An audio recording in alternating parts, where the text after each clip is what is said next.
تراهم ركعا سجدا يبتغون فضلا من الله ورضوانا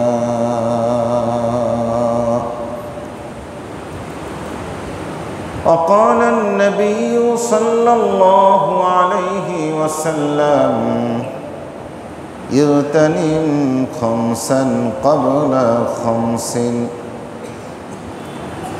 شبابك قبل هرمك وصحتك قبل سقمك وغناك قبل فقرك وفراغك قبل شغلك وحياتك قبل موتك أو كما قال النبي صلى الله عليه وسلم اللهم صل على محمد وعلى آل محمد كما صليت على إبراهيم وعلى آل إبراهيم إنك حميد مجيد اللهم بارك على محمد وعلى آل محمد كما باركت على إبراهيم وعلى آل إبراهيم إنك حميد مجيد الحمد لله رب كريم দরবারে লাখো কোটি শুকর ও সুজুদ যিনি আমাদেরকে সপ্তাহের শ্রেষ্ঠ দিনে জুমার নামাজ উদ্দেশ্য করে মসজিদে আগে আগে আসার কিছু দিনই আলোচনায় অংশগ্রহণের সুযোগ করে দিয়েছেন এজন্য মালিকের দরবারে শুকরিয়া আদায় করছি আলহামদুলিল্লাহ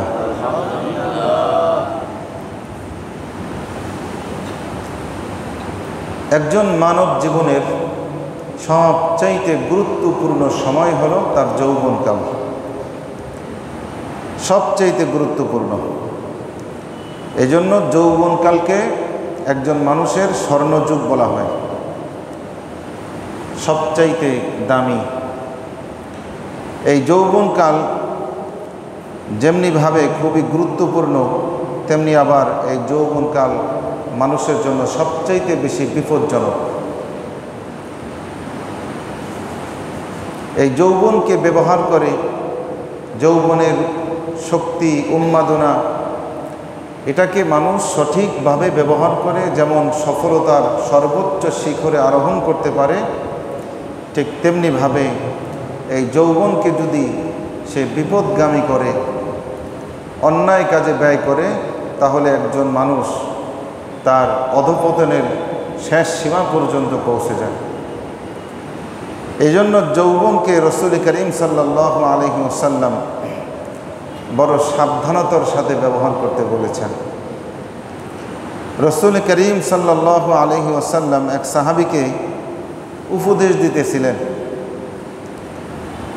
আর উপদেশ দিতে গিয়ে আল্লাহর হাবিব ইরশাদ ফরমান ইগতানিম ক্বাবলা খামসিন ইগতানিম খামসান ক্বাবলা খামসিন ও আমার সাহাবী পাঁচটা বস্তুকে তুমি মূল্যায়ন করো অপর পাঁচটা বস্তু আসার আগে পাঁচ জিনিসকে তুমি মূল্যায়ন করবা অন্য পাঁচটা জিনিস আসার পূর্বে রাসূল আরবি সাল্লাল্লাহু আলাইহি ওয়াসাল্লাম এক নম্বরেই বলতেছেন শাবাবাকা ক্বাবলা হারামিক হে আমার সাহাবী তুমি তোমার জিন্দেগীর বার্ধক্য আসার আগে তোমার যৌবনকে তোমার যুবক বয়সকে তুমি গনিমত মনে করো এটাকে খুব মূল্য দাও দাম দাও এটাকে এই যৌবনকে কাজে লাগাও সৎ কাজে লাগাও বৃদ্ধ আসার আগে একজন মানুষের শরীরে যখন বার্ধক্য চলে আসে তখন বাস্তবিক পক্ষে তার কোনো মূল্য থাকে না, সমাজও তাকে মূল্যায়ন করে না, কেউ তাকে মূল্যায়ন করে না, কারণ তার দেহে শক্তি নাই। বৃদ্ধ বাঘকে, সিংহকে বনের পশুরা ভয় করে না। আর যৌবনের বাঘ যদি একটা হুঙ্কার দেয় তো গোটা বন থরথর করে কাঁপতে থাকে। এজন্য আল্লাহর হাবিব কত চমৎকার করে সর্বপ্রথমেই যৌবনের আলোচনা নিয়ে আসছেন। শাবাবাকা ক্বাবলা হারামিক, সাহাবী তোমার জিন্দেগিতে বার্ধক্য আসার আগে তুমি তোমার যৌবনকে কাজে লাগাও।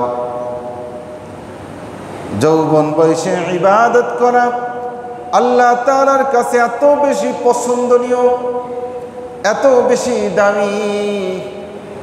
কোনো মানুষ যদি যৌবনে তার জিন্দেগিটা আল্লাহর ইবাদতের মধ্যে কাটায় দেয়, বার্ধক্য পর্যন্ত মাওলার গোলামিতে কাটায় দেয়, আল্লাহর হাবিব অন্য হাদিসে বলেছেন 7 শ্রেণীর ব্যক্তি ময়দানে মাহশারে যখন আল্লাহর আরশের ছায়া ব্যতীত অন্য কোনো ছায়া থাকবে না, এমন কঠিন দিনে আল্লাহ 7 শ্রেণীর ব্যক্তিকে ডেকে ডেকে তার আরশের নিচে ছায়া দেবেন। তার মধ্যে অন্যতম হইল ওই ব্যক্তি যে আল্লাহর গোলামি করে তার যৌবনটা কাটায় দিছে,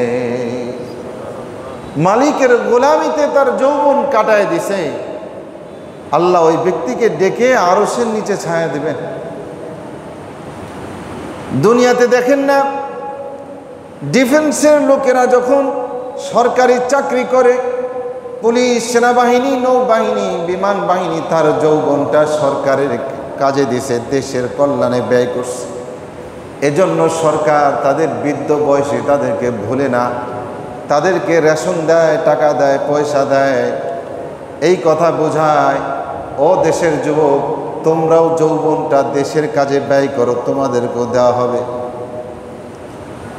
দেশের বাদশা, দেশের মালিক যদি এতটুক মহানুভব হতে পারে, তো যেই মাওলা আমাদেরকে সৃষ্টি করেছেন, যেই মাওলা আমাদেরকে রিজিক দিচ্ছেন, ওই মাওলা না জানি কত বেশি দয়ালু।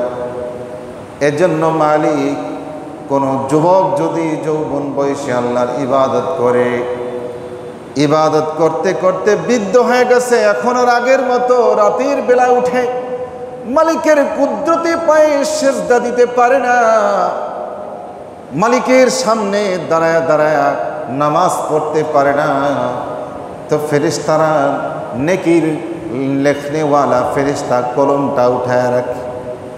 মালিক উপর থেকে ডাক দেয়া বলে, ফেরেশতা, আমার এই গোলাম, আমি তাকে বার্ধক্য দিয়েছি, সে নিজে বার্ধক্য হতে পারে নাই, আমি তার দেহের মধ্যে বার্ধক্য ঢেলে দিয়েছি।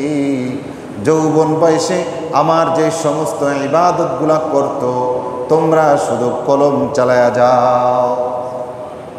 বৃদ্ধ বয়সে সে ইবাদত করতে পারে না, তো কি হয়েছে? যৌবন বয়সে তো করছে, নেকি লিখতে থাকো।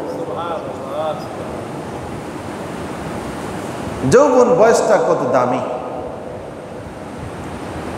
এজন্য আল্লাহর হাবিব 1 নম্বরেই বলেন, শাবাবাকা ক্বাবলা হারামি, যৌবন বয়সের মূল্য দাও তোমার বার্ধক্য আসার আগে। নাম্বার 2, ওয়াসিহাতাকা ক্বাবলা সুকুমিক, তুমি তোমার সুস্থতাকে গনিমত মনে করো। সুস্থ জীবন কত দামি জীবন। ওই ব্যক্তি সব চাইতে ভালো বুঝতে পারবে যে হাসপাতালের বেডের মধ্যে শুয়ে শুয়ে কাতরায়। সুস্থ জীবন কত দামি জীবন ওই ব্যক্তি বুঝতে পারবে যার একটা হাত নাই, একটা পা নাই, চোখ দুটা নাই। এজন্য আল্লাহর হাবিব বলেন, সুস্থতাকে কাজে লাগাও অসুস্থতা আসার আগে। নাম্বার 3, ওয়াগিনাকা ক্বাবলা ফাকরিক, দরিদ্রতা আসার আগে তুমি তোমার সচ্ছলতাকে কাজে লাগাও। এখন আমি তোমাকে অর্থ সম্পদ দিয়েছি, তোমাকে মাল ও দৌলত দিয়েছি, এটাকে কাজে লাগাও দরিদ্রতা আসার আগে। ও ভাই, দরিদ্রতা কত বড় অভিশাপ, কত বড় মানুষের জীবনের জন্য খারাপ দিক।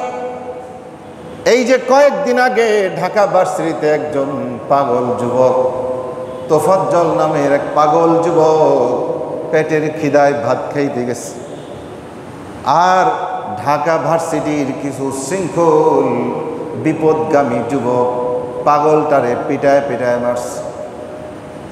যার পকেটে টাকা নাই সে জানে পেট ভরা ভাত খাওয়া কত বড় নিয়ামত। ক্ষুধা মানুষের কত বড় অভিশাপ। এজন্য আল্লাহর হাবিব দোয়া করতেন, ওগো আল্লাহ, এমন দরিদ্রতা থেকে আমি আপনার কাছে আশ্রয় চাই, পানাহ চাই, যেই দরিদ্রতা আমাকে কুফুরের দিকে নিয়ে যাবে। সাহাবীরা বলল, ইয়া রাসূলুল্লাহ, দরিদ্রতা কি কুফুরের কারণ হতে পারে নাকি? হ্যাঁ, হতে পারে।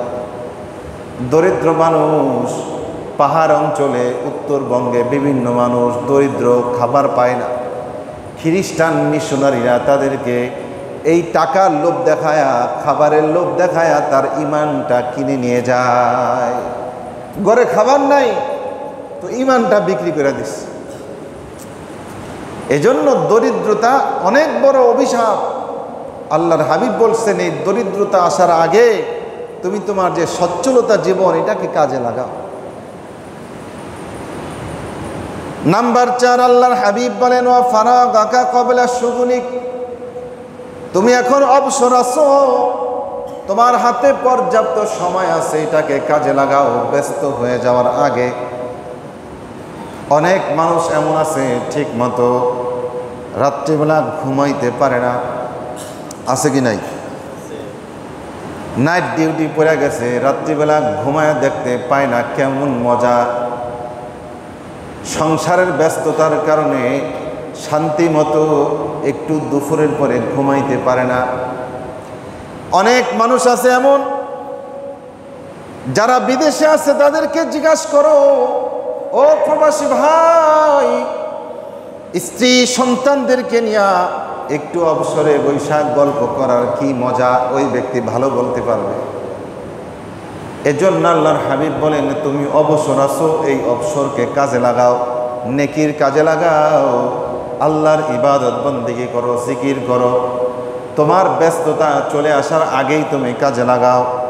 5 নম্বরে আল্লাহর হাবিব বলেন, ওয়া হায়াতাকা ক্বাবলা মাউতিক, ও সাহাবী, মৃত্যু আসার আগেই তুমি তোমার হায়াতটাকে কাজে লাগাও। মৃত্যু যেদিন তোমার কাছে চলে আসবে, সারা জিন্দেগির সব কিছু তোমার কাছে বৃথা মনে হবে। এত এত সম্পদ, এত এত সুখ্যাতি, এত এত টাকা করি, সব কিছু বৃথা মনে হবে। মৃত্যুর পরে তুমি যদি 1 লক্ষ কোটি বার আল্লাহর নাম জপো, আমলের খাতাটা শূন্য থাকবে, আমল নামার মধ্যে কোনো নেকি উঠবে না। আর হায়াত তোমার আছে, তুমি জবান দিয়া শুধু একবার সুবহানাল্লাহ বলছো, একবার আলহামদুলিল্লাহ বলছো। আল্লাহর হাবিব বলেন, তামলাআনি মা বাইনাস সামাই ওয়াল আরদ, তোমার এত নেকি হয়ে গেছে যে আসমান জমিনের মাঝখানে যত খালি জায়গা, আল্লাহ সব খালি জায়গা তোমার নেকি দেয়া ভরে দিবে। এজন্য হায়াতকে তুমি কাজে লাগাও, হায়াতটাকে তুমি কাজে লাগাও। এজন্য ভাইরা আমার, এই যৌবনকালকে যদি কেউ সফল করতে চায়, যৌবনকে কেউ যদি তার স্বর্ণের অক্ষরে বাধাই করে, স্বর্ণের ফ্রেমে বাধাই করার মতো করে এত জল জল করে উজ্জ্বল করে রাখতে চায়, তার জন্য করণীয় হলো যুবক নবী মুহাম্মদুর রাসূলুল্লাহ সাল্লাল্লাহু আলাইহি ওয়াসাল্লামের যৌবনকালকে অনুসরণ করা। যে আল্লাহর হাবিব তার যৌবনটা কিভাবে কাটাইছেন। আল্লাহর হাবিবের জীবন এমন এক জীবন, শিশু থেকে যুবক, শিশু থেকে তরুণ, যুবক থেকে বৃদ্ধ, শিক্ষক থেকে ছাত্র, সমাজ থেকে রাষ্ট্র, যেই পয়েন্টে আপনি তাকাবেন, যেই পয়েন্টে আপনার নবীকে অনুসরণ করবেন, আপনি সফল হয়ে যাবেন। নবী এমন একজন মানুষ ছিল, যুব সমাজকে সত্য, সঠিক, সফলতার রাজপথে উঠানের জন্য নবী মুহাম্মদুর রাসূলুল্লাহ সাল্লাল্লাহু আলাইহি ওয়াসাল্লামের যৌবনকে অনুসরণ করার বিকল্প আর কিছু নাই। যৌবনকাল আল্লাহর হাবিবের কেমন ছিল? ইতিহাসের পাতায়, সিরাতের পাতায়, নবীর জীবনীর পাতায়, কোরআন সুন্নাহর পাতায় যদি আমরা যুবক মুহাম্মদ সাল্লাল্লাহু আলাইহি ওয়াসাল্লামের জীবনের দিকে তাকাই, আমরা দেখব আল্লাহর হাবিবের যৌবনকালটা ছিল সফলতা দ্বারা পরিপূর্ণ। আল্লাহর হাবিবের যৌবন ছিল পুত পবিত্র। আল্লাহর হাবিবের যৌবন ছিল পাপ পঙ্কিলতা থেকে সম্পূর্ণ মুক্ত। এমন কোনো কাজ আল্লাহর হাবিব করেন নাই যেই কাজটার দিকে কাফেররা আঙ্গুল তুলে তাকাবার সাহস পাইছে, ও মুহাম্মদ তুমি তো এই কাজ করছো, এখন আবার বড় কথা কেমনে কও? আল্লাহর হাবিবের যৌবন বয়সে এমন কোনো কাজ ছিল না। রাসূল আরবি সাল্লাল্লাহু আলাইহি ওয়াসাল্লাম অন্ধ যুগে, বর্বরতার যুগে এমন কোনো পাপ কর্মে লিপ্ত হন নাই যেই পাপ কর্মটা আল্লাহর হাবিবের পরবর্তী জীবনে অনুশোচনার কারণ হয়েছে। এমন কোনো পাপ থেকে, এমন সব ধরনের পাপ থেকে আল্লাহ তাআলা নবীকে হেফাজত করেছে, নবীকে বাঁচিয়েছে। আল্লাহর হাবিব নিজে বয়ান করেন, আমি যখন ছোট ছিলাম আমার চাচা আবু তালিব আমাকে একটা বিয়ের অনুষ্ঠানে নিয়ে গেছে। বর্তমানে যেমন বিয়ের অনুষ্ঠানে বিয়ে হওয়ার আগে সেই অন্ধকারের যুগের অনুসরণ করে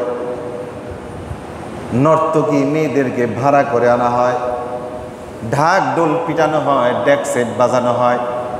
সেই অন্ধকার যুগেও কিন্তু এমন ছিল, জাহিলি যুগেও এমন ছিল। নর্তকী ভাড়া করে আনা হইতো, মদ খাওয়া হইতো, নাচ গান দেখা হইতো। আল্লাহর হাবিবকে চাচা আবু তালিব নিয়ে গেছে এমন এক অনুষ্ঠানে। আল্লাহর হাবিব নিজে বলেন, আমি সেইখানে যাওয়ার পরে আমার দু চোখে এত রাজ্যের ঘুম চলে আসছে, আমি এমন গভীর ঘুমে আচ্ছন্ন হয়ে গেলাম। সকালবেলা যখন সব মানুষজন বাড়ির দিকে যাচ্ছে, আমার চাচা আমাকে জাগাইতেছে, মুহাম্মদ উঠো উঠো, বাড়িতে যাইবা। আল্লাহর হাবিবকে আল্লাহ তাআলা এই অন্ধকার যুগের পাপ থেকে আল্লাহ ঘুম দিয়ে হেফাজত করছেন, ঘুমায় গেছেন। আল্লাহর হাবিবের বয়স যখন 17 কিংবা 18, কাবা ঘর পুনর্নির্মাণ হবে, সবাই পাথরগুলো মাথায় বয়ে বয়ে আনতেছে। আল্লাহর হাবিবও সবার সাথে মাথার মধ্যে করে পাথর আনে। মাথার মধ্যে কিছু নাই। চাচা আবু তালেব নবী মুহাম্মদকে সন্তানের চাইতে বেশি মুহাব্বত করে।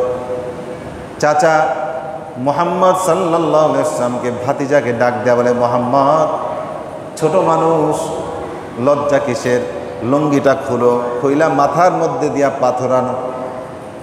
আল্লাহর হাবিব বলেন, আমার লুঙ্গির মধ্যে যখন চাচা আবু তালেব হাত লাগাইছে টান দিয়ে খুলবে, সঙ্গে সঙ্গে আমার জ্ঞান চলে গেল, অজ্ঞান হয়ে পড়ে গেলাম। সুবহানাল্লাহ। আল্লাহ তাআলা হেফাজত করছে, উলঙ্গ হওয়া থেকে স্বয়ং আল্লাহ নবীকে হেফাজত করছে। নবীর যৌবনটা কেমন ছিল? এজন্য ভাইয়েরা আমার, তারিখে ইবনে হিশামের মধ্যে ইবনে হিশাম রাহিমাহুল্লাহ আল্লাহর হাবিবের যৌবন কাল সম্পর্কে বলেন, আল্লাহ তাআলা তাকে রক্ষণাবেক্ষণ ও হেফাজত করেছেন জাহিলি যুগের যাবতীয় পাপ পঙ্কিলতা থেকে, অসভ্যতার নির্লজ্জ থেকে আল্লাহ তাআলা স্বয়ং আল্লাহ রসুলকে হেফাজত করেছে, বাঁচায় দিয়েছেন আল্লাহ তাআলা। এজন্য আমরা যদি আল্লাহর হাবিবকে যৌবনের অনুসরণ করি, যুবক আমার যুব সমাজের ভাইয়েরা যারা আছে, নবীর যৌবন কালটা কেমন ছিল যদি অনুসরণ করি, তো আমার যৌবন বয়সটা সফলতার উচ্চ শিখরে আরোহণ করবে। আমি আমার যুবক বয়সটাকে আল্লাহর গোলামির মধ্যে কাটায় দিতে পারবো। রাসূল আরবি সাল্লাল্লাহু আলাইহি ওয়াসাল্লাম এই যুবক বয়সে যৌবনের উন্মাদনায় তার হায়াতটাকে বিলিয়ে দেন নাই, বরঞ্চ তিনি জাহিলি যুগের যাবতীয় কর্মকাণ্ড দেখে, মারামারি, কাটাকাটি, হানাহানি, পরশ্রী কাতরতা, সমাজের মধ্যে যুদ্ধ লাগায়, সব দেখে আল্লাহর হাবিব যুবক মুহাম্মদ সাল্লাল্লাহু আলাইহি ওয়াসাল্লামের মনটা সব সময় শুধু কাঁদতো, কিভাবে এখান থেকে আমার জাতিকে হেফাজত করা যায়। আল্লাহর হাবিব এই যুবক বয়সে তিনি একটা সংগঠন কায়েম করেছেন। মানব ইতিহাসের পাতায় এটাই হলো সবচাইতে সর্বপ্রথম সেবামূলক সংগঠন। নাম তার হিলফুল ফুজুল। সমবয়সী,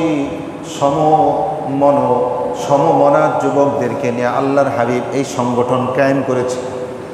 সংগঠনের উদ্দেশ্য কি?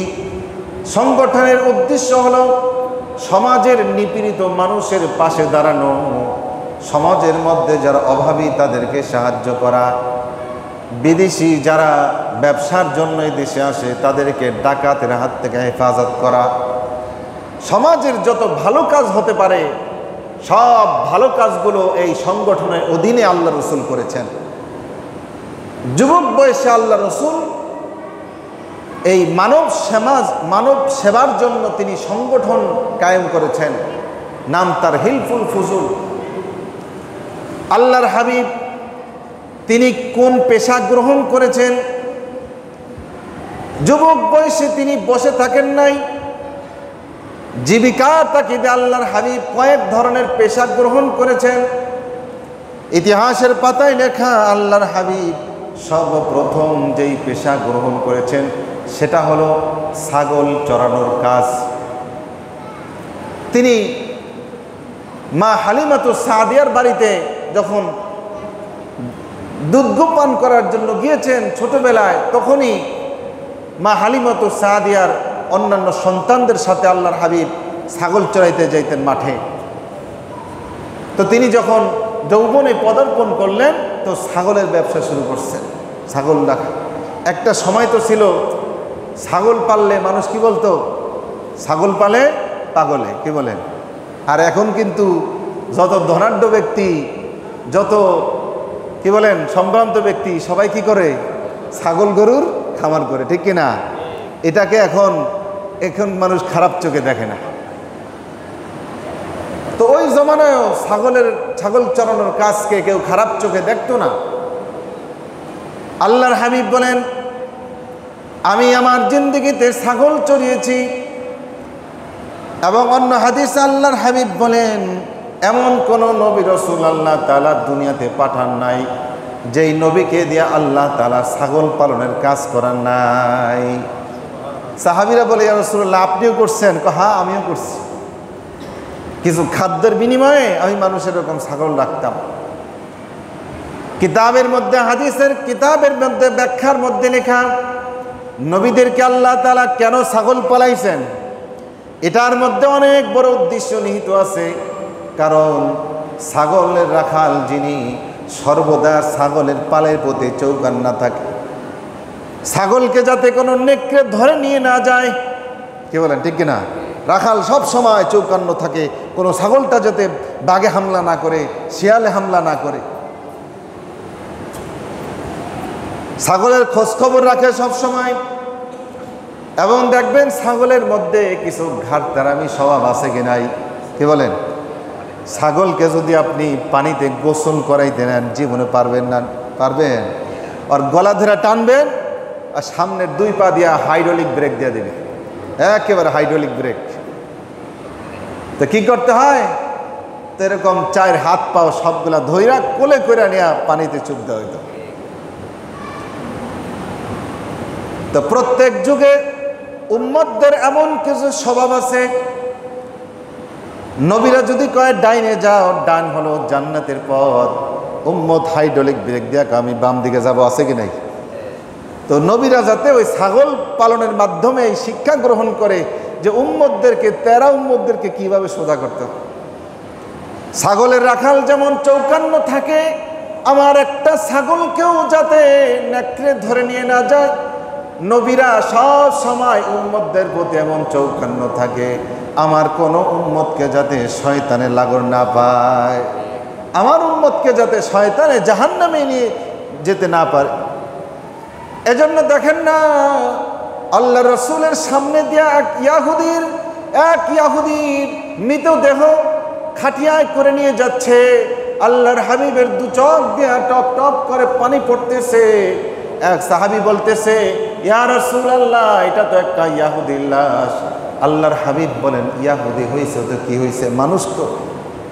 আমি নবী জীবিত থাকতে আমার সামনে দিয়ে আমার একটা উম্মত জাহান্নামে চলে যাইতেছে, এর চেয়ে দুঃখের আর কি আছে। এজন্য আল্লাহ নবীদেরকে দেয়া ছাগল পলাইছে। যেই উম্মত যত বেশি ঘাটতেরা, ওই নবীরে আল্লাহ তত বেশি ছাগল পালাইছেন আগে। বনি ইসরাইল মার্কামারা, কি বলেন, এমন মার্কামারা আল্লাহ তাআলা আয়াত নাজিল করছেন, যাও অমুক গোত্রের বিরুদ্ধে যুদ্ধ করতে হবে, যাও। গোত্র কি বলতেছে, হে মূসা ফাযহাব আনতা ওয়া রাব্বুকা ফাকাতিলা ইন্না হাহুনা কাঈদুন। কোরআনের আয়াত। বনি ইসরাইল বলতেছে, মূসা তুমি আর তোমার রবে মিলে যুদ্ধ করো, আমরা এখানে বইলাম। নাউজুবিল্লাহ। এত বেশি ঘাটতেরা বনি ইসরাইল। এজন্য আল্লাহ হযরত মূসা ইসলামকে দিয়া 10 বছর ছাগল পালাইছে। কয় বছর? 10 বছর। আল্লাহর হাবিব কাজ করে খাইছেন। কাজ করা কোনো লজ্জার কিছু না, কি বলেন?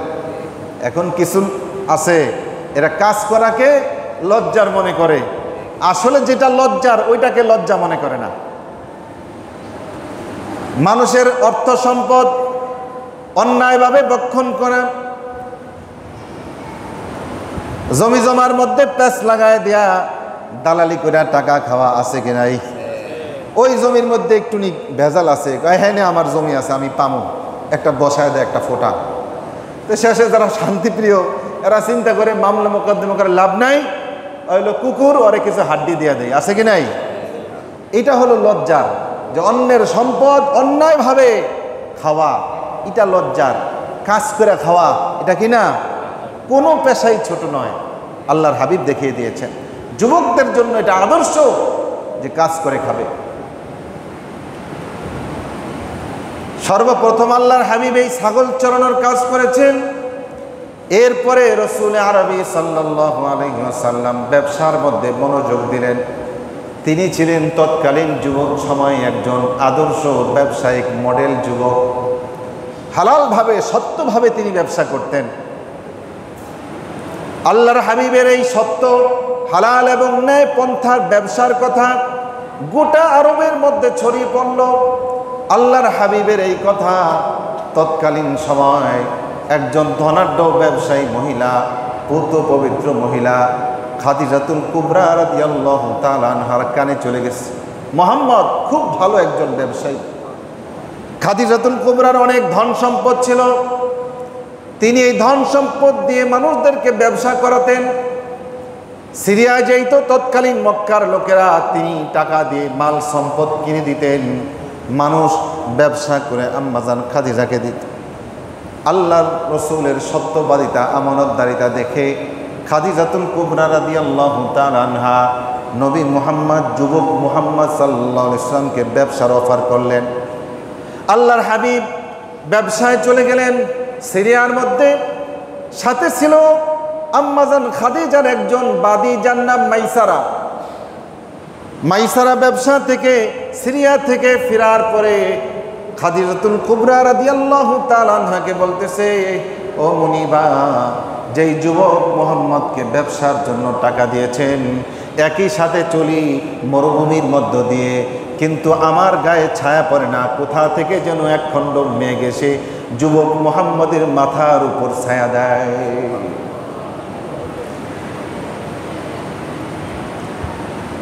সেই ব্যবসায় আল্লাহ রসুল সেখানে ব্যবসা করে অনেক লাভ করলেন।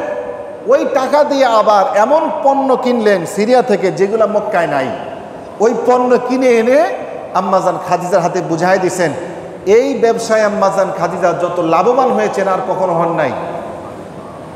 তো এই সব কিছু দেখে আম্মাজান খাদিজা রসুল আরবি সাল্লাল্লাহু আলাইহি ওয়াসাল্লামকে বিবাহের প্রস্তাব দিল। আল্লাহর হাবিবের বয়স তখন 25 বছর। খাদিজাতুল কুবরা রাদিয়াল্লাহু তাআলা আনহা, যাকে তাহেরা বলা হতো, পুত পবিত্রা, তিনার বয়স ছিল 40 বছর। তো আল্লাহর হাবিব চাচার সাথে পরামর্শ করলেন। পরামর্শের পরে বিয়ের কথা পাকাপাকি হয়ে গেল, বিয়ে হয়ে গেল। ওই বিয়েতে খুতবা পাঠ করেছেন স্বয়ং আবু তালেব, চাচা আবু তালেব বিবাহের খুতবা পাঠ করছেন। ওই সময় খুতবার প্রচলন ছিল।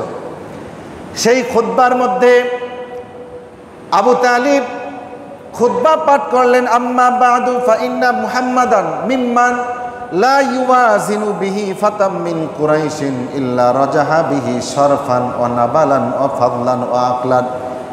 তিনি বললেন, নিশ্চয়ই মুহাম্মদ এমন যুবক, কুরাইশের কোনো যুবক তার সমকক্ষ নয়।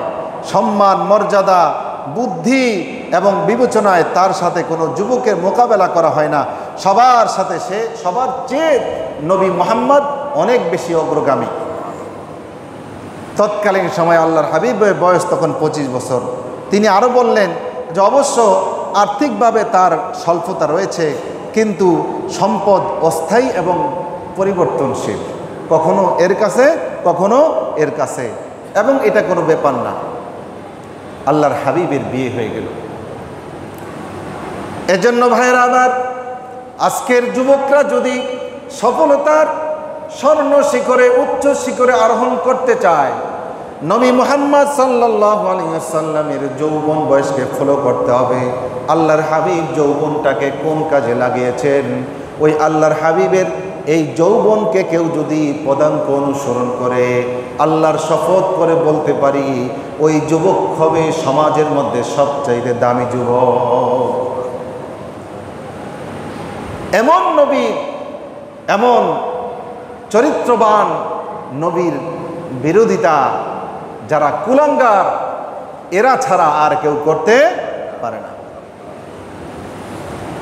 আপনারা দেখেছেন গত কয়েকদিন ধরে ভারতের মুম্বাইয়ের মধ্যে একজন নরপিশাচ, একজন নরপশু হিন্দু পণ্ডিত আল্লাহর হাবিবের চরিত্রের মধ্যে কলঙ্ক লেপন করতে চেয়েছে, এবং ভারতের বিজেপি সন্ত্রাসী সংগঠন বিজেপির একজন নেতা, সেও আল্লাহর হাবিবের বিরুদ্ধে কটূক্তি করেছে। ভারতের মুসলমানরা আল্লাহর হাবিবের শান মানকে রক্ষার জন্য মুম্বাই শহরের মধ্যে তারা জড়ো হয়েছে। দেখেছেন কিনা? পত্রিকা এগুলো আসে না, পত্রিকা এগুলো আসবে না, কারণ এই সাংবাদিক, অধিকাংশ সাংবাদিকরা হলো দাজ্জালের ডান হাত। এটা হাদিসে এসেছে, দাজ্জালের এজেন্ডা এরা বাস্তবায়ন করে। নবীর শান মানের রক্ষার জন্য লক্ষ লক্ষ মানুষ সেই মুম্বাইয়ের মধ্যে ঘেরাও করেছে, এই সংবাদ কোনো পত্রিকায় দেয় না। এগুলো আমরা সোশ্যাল মিডিয়ার কল্যাণে পাই। আল্লাহর হাবিবের জান, আল্লাহর হাবিবের শান মান রক্ষা করা, এটা প্রত্যেকটা মুসলমানের জন্য ফরজ। আল্লাহর হাবিবের বিরুদ্ধে কটূক্তি করলে তার বিরুদ্ধে ফুঁসে ওঠা, এটা হলো ঈমানি দায়িত্ব। আল্লাহর হাবিবের শান মান রক্ষা, এটা হলো রসুলের, প্রকৃত আশিকে রসুলের, একজন আশিকে রসুলের কর্ম। রসুলের শান মান রক্ষা করতে গিয়ে কেউ যদি তার জীবনটা দিয়ে দেয়, নিশ্চিতভাবে সে আল্লাহর রসুলের সাথে জান্নাতে থাকবে। আজ থেকে 200 বছর আগের ঘটনা।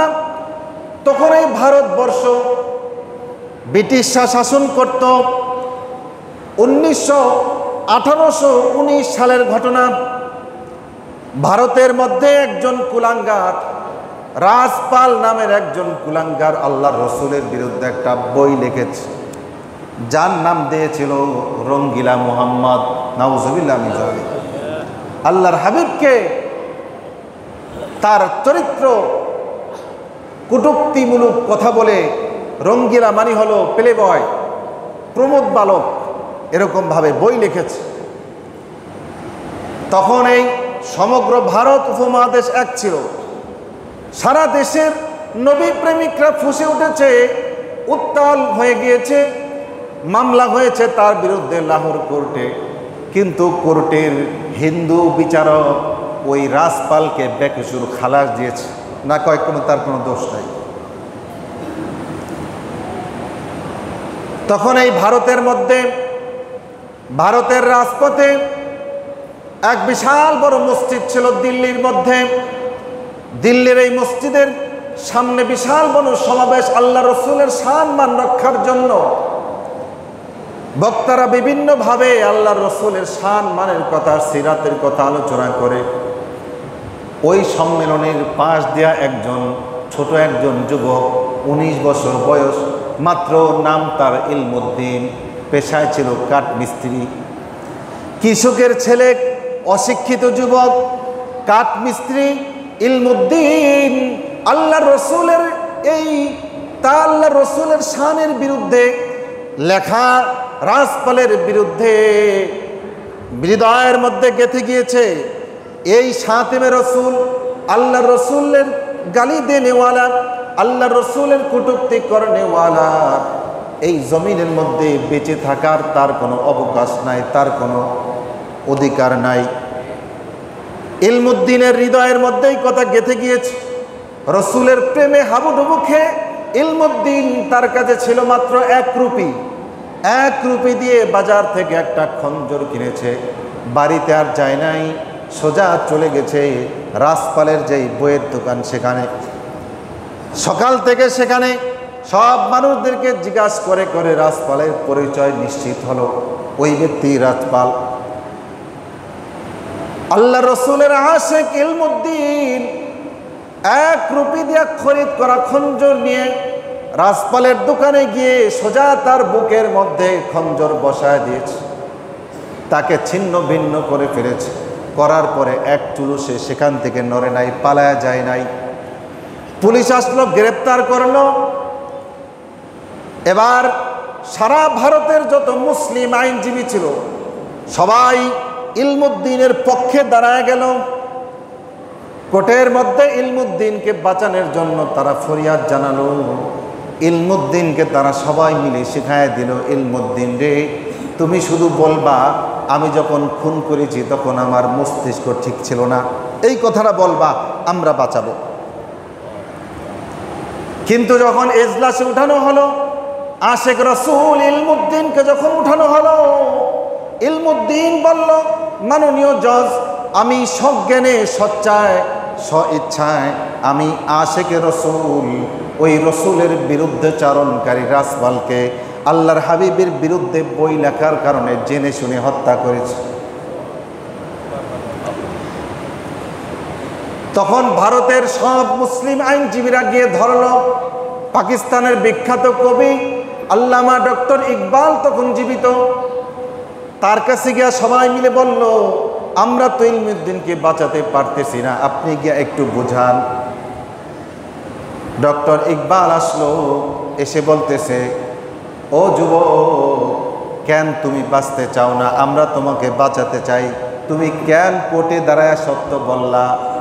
ইলমুদ্দিন তখন বলল, ও ভারতের আইনজীবীরা, আমি ইলমুদ্দিন গত রাত্রে স্বপ্নে দেখেছি নবী মুহাম্মদুর রাসূলুল্লাহ সাল্লাল্লাহু আলাইহি ওয়াসাল্লাম মদিনায় বসে আমার অপেক্ষায় রয়েছেন। তিনি আমাকে বলেছেন, ইলমুদ্দিন তুমি তাড়াতাড়ি আমার কাছে চলে আসো। ইলমুদ্দিনকে ফাঁসির কাস্টে ঝুলানো হলো। ব্রিটিশ সরকার আন্দোলনের ভয়ে তাকে জানাজার নামাজও পড়াইতে দেয় নাই, তাড়াতাড়ি দাফন করছে। কিন্তু মুসলমানদের আন্দোলনের ফলে 19 দিন পরে তার লাশ কবর থেকে আবার উঠানো হয়েছে। ইতিহাস সাক্ষী, এই 19 দিনে শহীদ ইলমুদ্দিনের জানাজার ওই কাফনের কাপড় তো দূরের কথা, তার দেহের মধ্যে পচন তো দূরের কথা, একটু দুর্গন্ধ হয় নাই। ওই যে আল্লাহ বলেছেন, ওয়ালা তাকুলু লিমান ইউকতালু ফি সাবিলিল্লাহি আমওয়াত, আল্লাহর পথে যারা জীবন দেয় তোমরা তাদেরকে মৃত বলো না, তারা জীবিত। প্রকৃত আশেকে রসুলগণ কখনো মৃত হয় না, তারা জীবিত। 19 দিন পর তার লাশ উঠায়া জানাজা পড়ানো হয়েছে, এরপর আবার তার লাশ দাফন করা হয়েছে করাচিতে, এখনো আছে তার সেই মাজার কবর। এজন্য আল্লাহর রসুলের সম্মানের বিরুদ্ধে যে বা যারাই কলম ধরবে, আল্লাহর রসুলকে কটূক্তি করবে, আল্লাহর হাবিবের হাদিস, মান সাব্বা নাবিয়ান ফাকতুলুহ, যে ব্যক্তি নবীকে গালি দিবে তাকে হত্যা করে ফেলো। নবীর দুশমন এই পৃথিবীতে বাঁচার কোনো অধিকার নাই। এজন্য ভাইরা আমার, আসুন আমরা এই রবিউল আউয়াল মাসে শেষের দিকে এসে এই শপথ গ্রহণ করি যে আমি আমার গোটা জীবনটাকে রসুলের রঙে রঙিন করব এবং রসুলের সম্মান সমুন্নত রাখার চেষ্টা আমার জিন্দেগিতে অব্যাহত থাকবে। রসুলের সম্মানের বিরুদ্ধে যে বা যারাই কটূক্তি করবে তাদের বিরুদ্ধে আমরা সংগ্রাম গড়ে তুলব ইনশাআল্লাহ। আল্লাহ তাআলা আমাদের সবাইকে আমল করার তৌফিক